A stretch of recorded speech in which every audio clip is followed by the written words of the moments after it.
Thanks, Dr. Ajay. Thanks for putting up such a nice program. I'll be missing a part of it, but next couple of minutes, I'll try to share some of the thoughts. Dr. Ajay gave me two topics actually. 1 minute, this is coming in between. I have to just move this in one corner. Yeah. AI for diabetic retinopathy and algorithmic approach in management of PDR and DME. So I will try to cover both of them in the next 8 minutes. So rather than going, because AI, as Dr. Ajay rightly said, it's not only for screening. Today we have AI in many of our diagnostic modalities, and people are trying to find out that how well we can use it to predict the treatment response. In this talk, I'll be just talking about how AI is used for diabetic retinopathy screening. So what do the guidelines say about AI to be used? And 2020 American Diabetic Association included AI for DR screening. And they said that any system which is FDA approved and can detect more than mild NPDR and DME can be authorized to use, and it can be an alternative to a traditional screening approach. However, they also went ahead saying that the results of screening should be documented and a loop should be completed by properly referring it to a healthcare professional. They also said that when AI should not be used, one, if a person already is a known patient of retinopathy, AI doesn't have much role, he should visit ophthalmologist, or if he is on a prior retinopathy treatment, or if he has symptoms of visual impairment, again, AI is not something which you should use for. Even the AIOS guidelines have included AI, and because we don't have a proper legal framework in India, the consensus which came out was that if you are using AI for screening, anybody who has diabetic retinopathy, which is referred by the AI algorithm, should be seen by ophthalmologist, and a subset of normal, 10% of them, if AI has identified normal, that image should be graded by a ophthalmologist too. Are these algorithms accurate? So this was our initial work in 2016, and last year it was just one of the top 10 articles of the decade by JAMA, where we first time showed that AI or a deep learning algorithm can detect referable diabetic retinopathy from retinal images with a fairly good accuracy, comparable to even a retina specialist. Since then, there have been lots of these algorithms which have come, and good thing is accuracies of nearly all of them or most of them is reasonably good. So what to look for when you are selecting an algorithm? You should look for their initial study, what were the number of images they had used in the training set. So in our JAMA paper or that study, we have found a cutoff that after 60,000 images, the learning doesn't improve. So if you look at an algorithm with a fairly small sample of images which were used for training, it may not be that robust. Most important is how was the ground truth ascertained in the initial, because you need to compare the algorithm with the ground truth. And there can be multiple ways: grading by a retina specialist, grading by graders. You can have two people grading or 2 and 1 education. So you must look at how robust the ground truth was ascertained in their initial study. Again, it's important to know whether the algorithm was trained on a mydriatic image or a non-mydriatic image, because that will alter. And because it's not same. If it's a non-mydriatic image, you want to actually use how you intend to use in your clinical practice. Whether the algorithm was trained on a single field versus multiple fields is again something you need to look for. Like IDX has been not trained on a single image, but multiple images. And when you do your screening, if you are doing screening on a single field, probably that may not suffice. So selecting algorithm mainly depends on the circumstances of intended screening. How you want to screen the population, what is your target population. you want to use a non-mydriatic camera or use a non-mydriatic camera with mydriasis, you want to take one field or multiple field, many things depend on that. Is the performance of an algorithm dependent on camera? So this was a work which we did in Thailand. So we tried comparing. There we had a chance of using nearly 10 cameras, different non-mydriatic, mydriatic cameras across various districts. And we had human grading. So what we found that the human grading definitely varies with the camera. However, if the images are gradable, the AI grading was more or less consistent. If it's a non-gradable image, then both will give a bad result. So for a gradable image, the camera may not be a very important consideration as far as the performance of AI is concerned. There are a lot of efforts which are going on improving the efficiency of AI algorithms.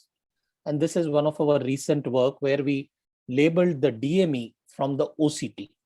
So we took the retinal images and labeled the OCT center involving whether or non-center involving, and labeled that. You can see in the second picture, clinically you may not appreciate that there is any edema there. So clinical grading was no maculopathy. However, on OCT there is a center involving macular edema. So we trained the model using the OCT grades and could reach a reasonable good 0.89 AUC. That means that just putting this images and using this type of algorithm, you can find the information which you can get on a OCT. This is another recent work which got published. It was in one of our multicentric study. We created an algorithm which can detect a non-gradable image with a fairly good accuracy. This is again important because if at the site who are taking the images, if we can give this information that the image would be ungradable, they can retake the image. So that's something which is now improving. How we implement AI screening in our clinical practice. So people have been doing various ways. At Aravind, they have placed these algorithms with the camera at a physician clinic. Basically, it's a fully automatic grading. So there is nothing like the person there doesn't know how to grade diabetic retinopathy. Images are uploaded, and if the AI says a referral, he goes to a ophthalmologist. On contrary, we are using it at Shankar Nethralaya more as an assistive mode for anterior segment specialists who have knowledge, but they are not involved in diabetic retinopathy screening or treatment. So the images are uploaded. The ophthalmologist also has a chance to grade the image, and then the AI grading is shown to him. He can augment the grading, or he may, if he feels he's correct, he can. So this is a chance for even his learning, and we use it more like the assistive mode. This is a small video which shows that how we use it in our clinic. So it is integrated with the EMR, and the optometrist, while taking the workup, he takes a consent.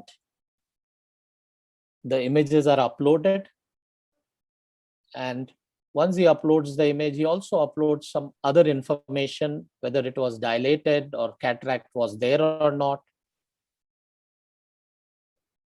and he inserts it into the EMR. He is then seen by the consultant, so he enters through his login. He has a chance to look at the image, grade the images,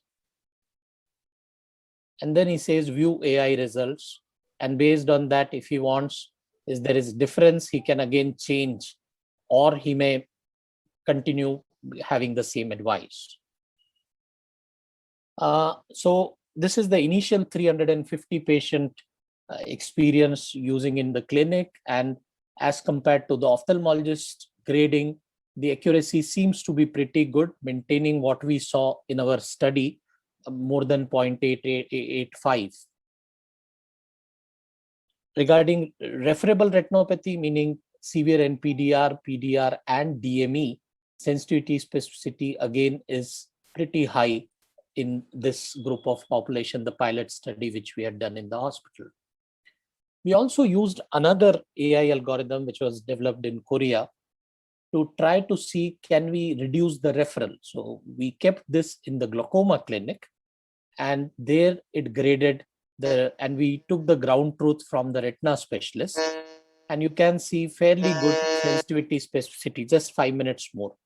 We could get even in. So this is one of the way it can be utilized to reduce the referrals. What is the acceptance of AI among ophthalmologists? So this was, I'm sure many of you would have got this questionnaire, which last lockdown we had circulated, and you'll soon see this in Lancet, the APPRAISE study. So nearly about 1,170 ophthalmologists from 70 countries, including India. The good thing is acceptance seems to be good, and we also did a machine learning model to predict the acceptance, which is again pretty high. I'll not go in details of it. Algorithmic approach, I'll just show this. So basically, once you diagnose a patient to have diabetic retinopathy, you evaluate systemic condition, do a good clinical evaluation, you're looking at macular edema, and you see whether it is center involving or not. If it is not center involving, as Dr. Ajay Arora rightly said, laser or observation. And if it is center involving, you look at if the vision is good. If vision is good, we just observe. If vision is poor, you go ahead with anti-VEGF in pseudophakic. You can think of using Ozurdex. And if there is poor response, you have a chance of you either switching anti-VEGF, adding laser, or adding steroid. And if it's a chronic disease, you again consider more towards steroid. Non-center involving, again, whether it is treatment name non-center involving or it has converted from a center involving to a non-center involving, based on that, your decision will change. Again, it's not ground rule because there are a lot of specific conditions where you might need to change the treatment a little bit. I think the future talks will cover this. PRP is a mainstay still in proliferative diabetic retinopathy. However, there are situations where you may want to deviate. If you have a single NV with a PDR with a good compliance patient, you can consider anti-VEGF as a treatment option. If there is a PDR with no traction and again good compliance, you can consider, but if compliance becomes poor, add PRP. If it's a tractional away from the fovea, you again go ahead with PRP, 2 disc diameter away from the tractional detachments. If it is associated with center involving macular edema, you can definitely, it's a good idea to combine with anti-VEGF. If it's an active PDR after a complete PRP, you can still try if there is some areas where you can do a supplemental PRP, or you want to assess, also you should assess the presence of active new vessel versus a mature vessel, because these mature vessels, whatever you do will remain like that. With NVI, you want to do an aggressive PRP and add a anti-VEGF. And if it is a proliferative retinopathy, vitreous hemorrhage, PDR vitreous hemorrhage, post-vitrectomy, early vitreous hemorrhage, you observe. Late vitreous hemorrhage, you can assess with a UBM and then consider whether you want to give only anti-VEGF or probably may need a surgery. Thank you very much.